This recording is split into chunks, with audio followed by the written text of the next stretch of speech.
അതായത് Lal Jose associate director ആയിരുന്ന സമയത്ത്, അതായത് ഇൻഡിപെൻഡന്റ് ആവുന്ന മറവത്തൂർ കനവ് 98-ലാണ്. അതിന് എത്രയോ വർഷം മുമ്പ് വധു ഡോക്ടറാണെന്ന് പറയുന്ന സിനിമ 92-ലോ 93-ലോ ചെയ്യുമ്പോൾ അതിന്റെ അസോസിയേറ്റ് ആയിരിക്കുന്ന സമയത്ത് അതിന്റെ പ്രൊഡ്യൂസർ പറഞ്ഞത് ലാൽ ജോസിന് ഒരു സിനിമ സംവിധാനം ചെയ്തോളൂ, ഞാൻ നിർമ്മിക്കാം എന്ന് പറഞ്ഞപ്പോൾ ലാൽ ജോസ് പറഞ്ഞത് ലോഹിദാസ് അല്ലെങ്കിൽ ശ്രീനിവാസൻ ഇവരുടെ സ്ക്രിപ്റ്റ് കിട്ടുകയാണെങ്കിൽ ഞാൻ സിനിമ ചെയ്യാം. അതായത് ശ്രീനിവാസൻ അതിലും സീനിയർ ആണ്, ശരിക്കും ലോഹിദാസിനെക്കാട്ടും സീനിയർ ആണ് ഇൻഡസ്ട്രിയിൽ. അപ്പോൾ അതായിരുന്നു ലോഹിദാസിന്റെ ഒരു ഇത്. ഇപ്പോൾ നമുക്കിപ്പോൾ എടുത്തു പറയുകയാണെങ്കിൽ നമ്മൾ പറഞ്ഞു, ഇപ്പോൾ സിബി മലയിലും ആദ്യം ഈ നമ്മൾ മുത്താരംകുന്ന് സിനിമയെ കുറിച്ച് നമ്മൾ ചർച്ച ചെയ്തു. മുത്താരംകുന്ന്, അത് കഴിഞ്ഞിട്ട് ചേക്കേറാനും ചില്ല, അങ്ങനെ 2-3 സിനിമകൾ കഴിഞ്ഞിട്ടാണ് തനിയാവർത്തനം. എനിക്കൊന്ന് 4ാമത്തെ സിനിമയാണ് തനിയാവർത്തനം.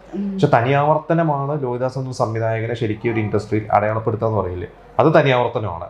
അപ്പോൾ ലോഹിദാസ് ആണ് ആ ഒരു കാര്യത്തിൽ സിബി മലയിലെ ഒരു രക്ഷകൻ എന്ന് പറയുമ്പോൾ പുള്ളിക്ക് ഒരു ബ്രേക്ക് കൊടുത്തു. അതേപോലെ നമ്മൾ സിബി മലയിലെ കരിയറിൽ ഏറ്റവും മികച്ച സിനിമകൾ എടുത്തു കഴിഞ്ഞാൽ അതിലൊരു 80% ലോഹിദാസ് 80% ലോഹിദാസിന്റെ സ്ക്രിപ്റ്റുകളായിരിക്കും.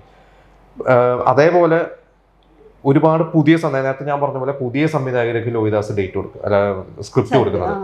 സുരേഷ് ഉണ്ണിത്താൻ എന്ന് പറയുന്ന സംവിധായകൻ പത്മരാജന്റെ ഒക്കെ അസോസിയേറ്റ് ആയിരുന്നു. സുരേഷ് ഉണ്ണിത്താൻ ആദ്യത്തെ സിനിമ എന്ന് പറയുന്നത് ജാതകം, അത് ലോഹിദാസിന്റെ സ്ക്രിപ്റ്റാണ്. അദ്ദേഹത്തിന്റെ 2ാമത്തെ സിനിമ രാധാമാധവം ലോഹിദാസാണ്. ഇതുപോലെ ചകോരം എന്ന് പറഞ്ഞ ചകോരം M.A. വേണുവാണ്. ചകോരം എന്ന് പറയുന്ന ഒരു സിനിമ എനിക്ക് കൊണ്ടുവന്നത് മുരളിയും ശാന്തികൃഷ്ണയാണ്. അതിൽ ശാന്തികൃഷ്ണയ്ക്ക് സ്റ്റേറ്റ് അവാർഡൊക്കെ കിട്ടിയിട്ടുണ്ട്. അത് ലോഹിദാസാണ് സ്ക്രിപ്റ്റ്.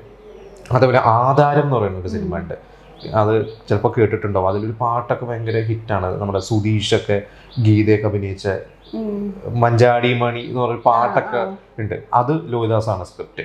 അപ്പോൾ എനിക്ക് തോന്നുന്നു ഇതിൽ ഏതൊക്കെയോ സിനിമകൾക്ക് മികച്ച നവാഗത സംവിധായകനുള്ള അവാർഡ് ഈ പറയുന്ന സിനിമകളുടെ ഒക്കെ സംവിധായകൻ കിട്ടുന്നത് അതൊക്കെ ലോഹിദാസിന്റെ സ്ക്രിപ്റ്റ് ആയിരുന്നു. സുന്ദരദാസ് ലോഹിദാസിന്റെ ചെറുപ്പം മുതലുള്ള സുഹൃത്താണ്. ലോഹിദാസ് വഴി സിബി മലയിലെ അസിസ്റ്റന്റ് ഡയറക്ടർ ആയ ആളാണ് സുന്ദരദാസും ഇൻഡിപെൻഡന്റ് ഡയറക്ടർ ആയത് സല്ലാമും ലോഹിദാസാണ്. അപ്പോൾ ഈ പറയുന്ന ഇത്രയും സംവിധായകർ സിനിമയിൽ വന്നത് ഒരുപക്ഷെ ലോഹിദാസിന്റെ സ്ക്രിപ്റ്റിന്റെ പിൻബലം ഉള്ളതുകൊണ്ടാണ് ഇവരൊക്കെ വന്നത്.